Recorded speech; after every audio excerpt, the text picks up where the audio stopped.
Hulk Hogan, whose flamboyance and star power helped transform professional wrestling from a low budget regional attraction into a multi billion dollar industry, died on Thursday in Clearwater, Florida. He was 71.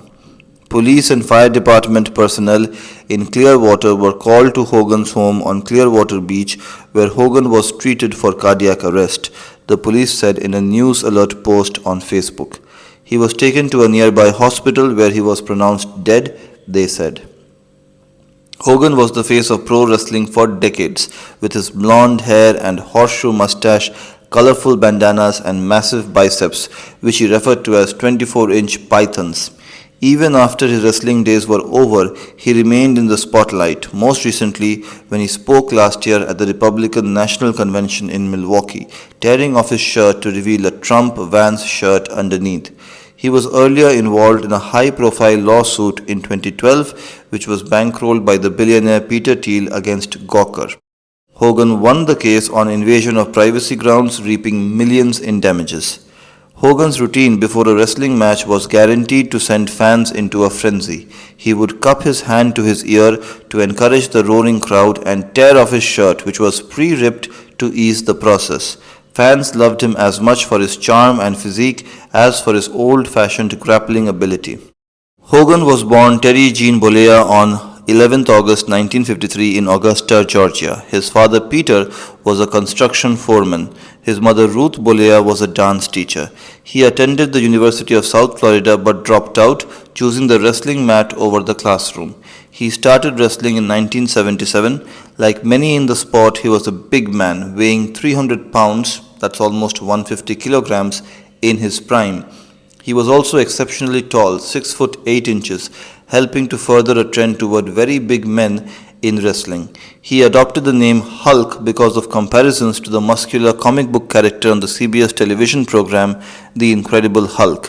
In 1979, he made it to the World Wrestling Federation, now World Wrestling Entertainment, and took on the alliterative last name Hogan, becoming Hulk Hogan. Those were the days when wrestling's good guys or faces were clean-cut all-American types, and a savvy fan could guess that a wrestler was going to turn bad by noticing his hair grow a little longer. In that environment, the long-haired, edgier Hogan clearly fit the bad guy or heel mode. He developed a rivalry with the champion Bob Backlund, a traditional Midwestern milk-drinking good guy. Hogan catapulted to greater fame after appearing in the movie Rocky III in 1982. He played a wrestler Thunderlips who takes on Rocky Sylvester Stallone in a charity wrestler versus boxer match. The preening, egotistic Thunderlips batters an unprepared Rocky, throwing him out of the ring and into the crowd. Despite his brief screen time, Hogan created a character that stuck in viewers' minds. No mean feat in a film that also starred the bombastic Mr. T. After a brief time away, Hogan returned to the WWF in 1983. His popularity had grown so great that it seemed clear he was destined to be a good guy, despite his less than buttoned-down appearance. His rebranding helped pave the way for the broadening of the face category to include all types of wrestlers. Not every hardcore wrestling fan warmed to Hogan. Some considered his main strength to be showmanship rather than wrestling ability. He was named most overrated wrestler by the Insider magazine Wrestling Observer several times in his career. But the bulk of wrestling fandom was hardly concerned about a supposed lack of technical prowess and got on board with the phenomenon that became known as Hulkamania. The New York Times wrote in 1984, in blasé Manhattan, where the likes of Jackie O and Mr. T have been observed walking the streets unhindered, Hulk Hogan cannot go 10 feet. The WWF gave Hogan a patriotic persona. He developed rivalries with the Iron Sheik and Nikolai Volkov, who represented the United States' global rivals Iran and the Soviet Union.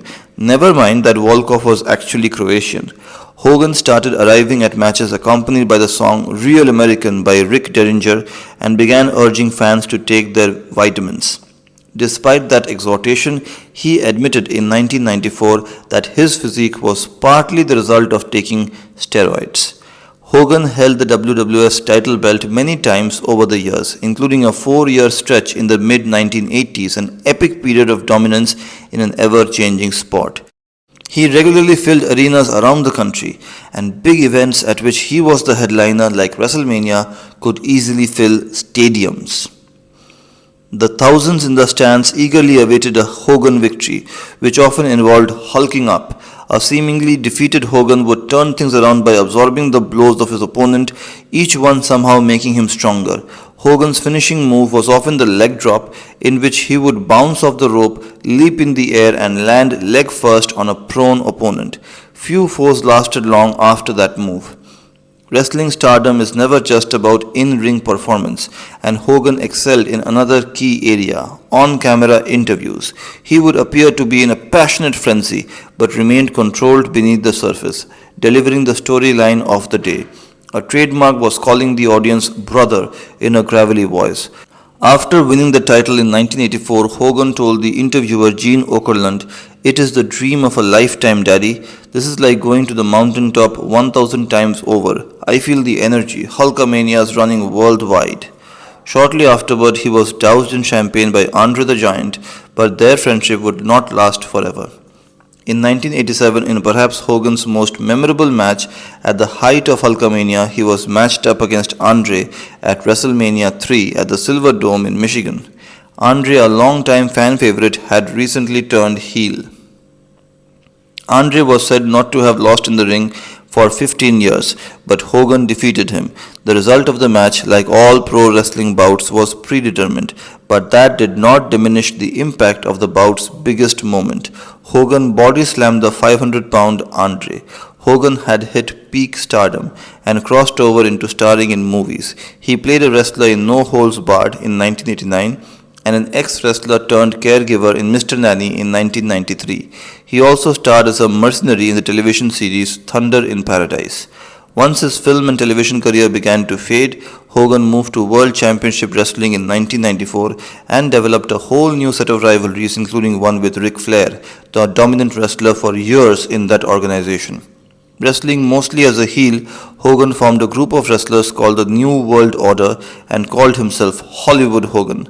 He returned to the newly renamed WWE in 2002 and later left and returned several more times, wrestling for other companies in between. In 2005, he appeared in the reality series Hogan Knows Best, along with his wife at the time, Linda Hogan, and his children Brooke Oleksy, a singer, and Nick Hogan, a race car driver. They survive him, along with his third wife, Sky Daly, and two grandchildren. He was in the public eye in a less savory way in 2012 during his lawsuit against Gawker, which was backed by Mr. Teal, the Republican political patron. Hulk Hogan contended that by posting the video of him by Gawker, Gawker had invaded his privacy. Gawker said it was newsworthy. A jury sided with Hogan, awarding him $140 million American dollars in 2016. The case was eventually settled for $31 million American dollars, and Gawker Media filed for bankruptcy. In 2015, a tape of Hogan using racial slurs emerged. He apologized but was dismissed from the WWE. He returned to WWE shows in 2018, 3 years later. Throughout the craziness of Hulkamania, Hogan said he tried to maintain normalcy. "The moment I come home, the headband comes off the bald head and it's just Terry, dad, father, husband, friend," he told the talk show The 700 Club in 2024.